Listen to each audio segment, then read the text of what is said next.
की जीत है, लोकतंत्र की हार है। हम पहले ही कह रहे थे कि भाजपा की चालबाजी, जमीन पर कुछ भी ऐसा नहीं था। एक पब्लिक, एक आम आदमी नहीं मान रहा तो प्रदेश कैसे मान लेगा भाई? ये सवाल गले से उतर नहीं पा रहा। कि चाची की मूंछ होता तो वो भी चाचा होते। ये अलग बात है कि हरियाणा का रिजल्ट ही महाराष्ट्र होगा, महाराष्ट्र का रिजल्ट ही बिहार। कहीं ना कहीं क्षेत्रीय नेताओं की कमी है। आज जो हमें सीट आई है उसका भी हम श्री राहुल गांधी जी को देते हैं। जम्मू में बीजेपी लाई है, कश्मीर में बीजेपी को कहां सीट मिला? कश्मीर में आज भी हम बड़ी पार्टी हैं बीजेपी से। नमस्कार दोस्तों, सोशल न्यूज में स्वागत है आपका। जिस तरह से हरियाणा में कांग्रेस दावा कर रही थी, क्या कमी रह गई, कांग्रेस की हार हुई, इस वजह से हम बातचीत करेंगे। विशाल यादव हैं, कांग्रेस के प्रवक्ता हैं, उनसे हम बातचीत करेंगे। क्या कांग्रेस जिस तरह से दावा कर रही थी हरियाणा में कि हम सत्ता में आ रहे हैं और तीसरी बार बीजेपी सरकार बन रही है। देखिए, पहले तो आज जम्मू कश्मीर और हरियाणा का चुनाव आया। दोनों विधानसभा राज्यों में तथाकथित तौर पे भाजपा की सत्ता थी। हरियाणा में तो सत्ता थी ही, और भाजपा जम्मू कश्मीर भी तथाकथित रूप में सत्ता में थी। हमने जम्मू कश्मीर में भाजपा से सत्ता को छीना। वहां इंडिया ब्लॉक की सरकार बनने जा रही है। आदरणीय कुछ समय में मुख्यमंत्री बनने जा रहे हैं। रही बात हरियाणा पर, यह तंत्र की हार है, ये तंत्र की जीत है, लोकतंत्र की हार है। हम पहले ही कह रहे थे कि भाजपा की चालबाजी, जमीन पर कुछ भी ऐसा नहीं था। हम भी जमीन पर गए थे, हमें भी पता है कि कौन कहाँ चुनाव कैसे लड़ा जाता है और कैसे क्या होता है। जमीन पर इस तरह का कुछ भी नहीं था। जिस प्रदेश का 750 किसान शहीद हो गया हो, वो प्रदेश कहीं वोट देगा? हमें नहीं लगता कि ऐसा हुआ होगा। लेकिन देखिए, जनता का जो आशीर्वाद हुआ, जो विश्वास हुआ, हम उसको सहज रूप से स्वीकार करते हैं।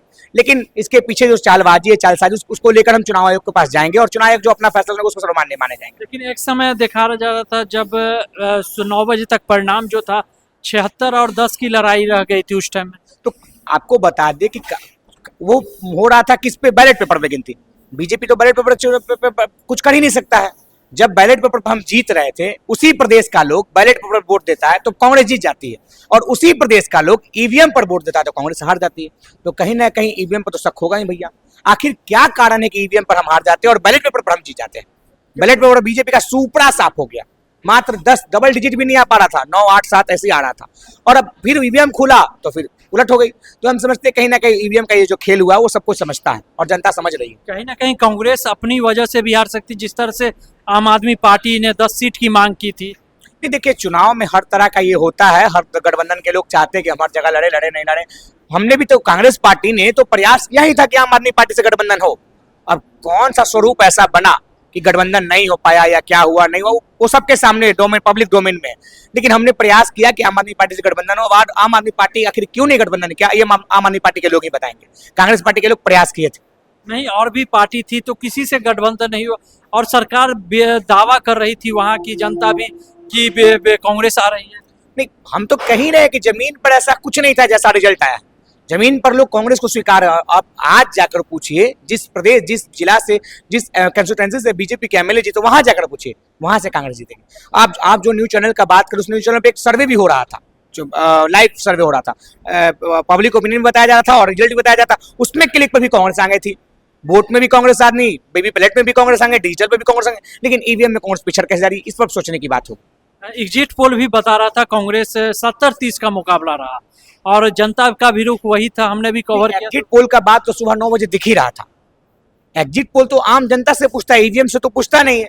आम जनता वोट दिया किस पर? ये बैलेट पेपर पर, और आम जनता वोट दिया इस पर। कई जगह ईवीएम का ऐसा आया है मामला कि जहां 99% ईवीएम चार्ज है। और यही मेरा सेलफोन है, हम इसको यूज करेंगे तो बैटरी कम होगा कि नहीं होगा? बैटरी अपरूप भी कम होगा।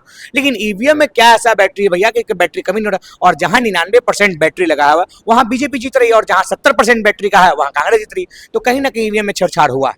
नहीं, कांग्रेस एक चीज की, जम्मू कश्मीर की बात कही जा रही थी, तो वहां भी 29 सीट बीजेपी लिया। ठीक है, कौन क्या लाया नहीं लाया, लेकिन सरकार कांग्रेस पार्टी और इंडिया ब्लॉक की बनने जा रही है। और जम्मू में बीजेपी लाई है, कश्मीर में बीजेपी को कहां सीट मिला? कश्मीर में आज भी हम बड़ी पार्टी हैं बीजेपी से। कश्मीर के लोग कांग्रेस पार्टी नेशनल कॉन्फ्रेंस के गठबंधन को चुन रहे हैं। अब जम्मू में क्या रीजन रहा, क्या कर रहा, किस कारण से उनकी सीट बढ़ी, वो भी हम सोचेंगे। सोचे कि मोदी जी के चेहरे पे जिस तरह से रैली में गए 370 की बात कही। 370 की बात क्या था नहीं था वो तो अलग बात है, लेकिन भाजपा को कश्मीर की जनता ने नकार दिया, ये स्वीकारना चाहिए। एक अमित शाह भी रैली में जाते हैं और 2 सिलेंडर की बात करते हैं। तो हम तो कहीं रहे, अमित शाह जी और भाजपा के लोग हमेशा ये अवसरवादी राजनीति करते हैं, जब जैसा तब ऐसा करने वाले बात करते हैं। फिर कहते हैं कि मुसलमान को सिलेंडर फ्री देंगे, तो फिर हमको क्यों नहीं दीजिएगा भैया? हमारा भी तो पर्व आता है, होली दिवाली हमारा भी पर्व है। दिवाली आ रहा है, क्यों नहीं दिवाली में हरियाणा में घोषणा की, लेकिन आप घोषणा करते हैं कश्मीर में। तो ये तथाकथित लोग अवसरवादी राजनीति करने वाले लोग हैं। कुछ लोग बोलते हैं कि हम मोदी जी को देखकर वोट करते हैं, क्या वही जादू हरियाणा में चला? नहीं, देखिए, लोकसभा चुनाव मोदी जी के चेहरे पर हुआ था। जब मोदी जी के चेहरे पर हम बराबरी लड़ाई में है, 5 सीट भाजपा को हरा दी और 5 सीट हम जीते, 5 सीट भाजपा को हम हरा दिए, 5 सीट हम जीते, तो कैसे मोदी जी के चेहरे पर हम मान सकते हैं? ये कहीं ना कहीं जनता को बरगला कर या ईवीएम में हेरा फेरी करके वोट लेने की चालबाजी हमको नजर आ रही है। ईवीएम में जैसे आप लोग बोलते हैं कि ईवीएम जहां जीतती है वहां ईवीएम का सवाल नहीं है। नहीं, तो वहां से ईवीएम का बनावटी स्वरूप भी तो नहीं आ रहा है। बनावटी स्वरूप आए, शिकायतें आई, शिकायतें आएगी तो वहां भी हम खड़े करेंगे। हमने तो यहाँ तक कह दिया कि हम अगर सभी सीट जीतेंगे, फिर भी हम ईवीएम पे विश्वास नहीं करेंगे। हमारे गठबंधन के आदरणीय नेता अखिलेश प्रसाद यादव जी, उन्होंने भी कहा था कि हम अगर उत्तर प्रदेश का 80 सीट भी जीत जाए, फिर भी हम ईवीएम पर विश्वास नहीं करेंगे, क्योंकि विश्वास करने योग्य पात्र है भी नहीं। एक सवाल है कि किसान क्या बीजेपी के साथ है? जिस तरह से रोड पे घसीटे गए, चक्का जाम हुआ, बहुत सी घटनाएं हुई किसान को लेकर, क्या वो किसान फिर बीजेपी के साथ आ गए? नहीं, देखिए, हमें ऐसा नहीं लगता है, लेकिन चुनाव का परिणाम क्या, कहां से कैसा संदेश दे रहा है, वो तो भविष्य की बात है। लेकिन जिस प्रदेश का 750 किसान, अगर आपके परिवार का कोई शहीद हमारे कारण हो जाएगा, तो क्या आप हमें अपनापन मानिएगा? एक पब्लिक, एक आम आदमी नहीं मान रहा, तो प्रदेश कैसे मान लेगा भाई? ये सवाल गले से उतर नहीं पा रहा है। और डबल इंजन की सरकार रही, 10 सालों में बेरोजगारी दर काफी नीचे गया, उसका भी असर नहीं नजर आया कुछ?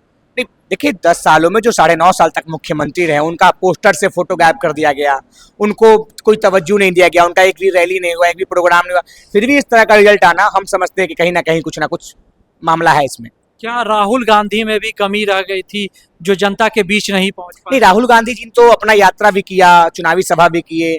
कहीं ना कहीं क्षेत्रीय नेताओं की कमी है। आज जो हमें सीट आई है, उसका भी हम श्री राहुल गांधी जी को देते हैं। अगर राहुल गांधी जी एन वक्त में ऐसा डिसीजन नहीं लेते, तो परिणाम कुछ और भी हो सकता हरियाणा में कांग्रेस पार्टी है, वहां कहीं ना कहीं कांग्रेस का घमंड है। देखिए, चुनाव में हर तरह तरह का लोग होते हैं, उनकी अपनी अपनी सर्वे होता है, अपना अपना मानना होता है।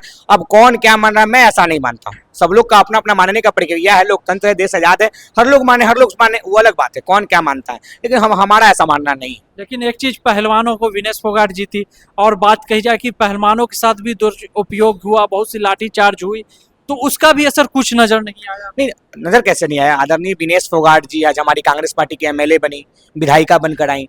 जिस उस विनेश फोगाट को राहुल गांधी ने टिकट देकर विधानसभा पहुंचाया, वहां की जनता ने वोट देकर विधानसभा पहुंचाया, तो हम महिलाओं के साथ थे, हम किसानों के साथ थे, हम आज भी पहलवानों के साथ हैं, और आज भी हमारा मुद्दा वही है।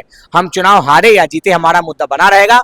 किसान, नौजवान, पहलवान, महंगाई, बेरोजगारी, हमारा ये मुद्दा था और है, रहेगा। क्या कमी रह गई जो कांग्रेस को आगे चलकर भी, और भी इलेक्शन है, उसमें सुधार की जरूरत है? देखिए, हर प्रदेश का अपना अपना बनावट होता है, उस बनावट की अनुकूलता। ये ऐसा नहीं कि चाची की मूछ होता तो वो भी चाचा होते। ये अलग बात है कि हरियाणा का रिजल्ट ही महाराष्ट्र होगा, महाराष्ट्र का रिजल्ट ही बिहार होगा। ये कहना हम समझते हैं बेवकूफ़ी होगा, राजनीतिक नासमझी होगी। हरियाणा का चुनाव अलग मुद्दे पर होता है, महाराष्ट्र का चुनाव अलग मुद्दे पर होता है। महाराष्ट्र में महाराष्ट्र जैसा देखा जाएगा, और हमें पूरी उम्मीद है कि आने वाले चुनाव हम जीतेंगे। ये हमारे साथ विशाल यादव थे, कांग्रेस के प्रवक्ता। इन्होंने बात रखी। आप अपनी प्रक्रिया कमेंट्स बॉक्स में बता सकते हैं कि हरियाणा में क्यों हार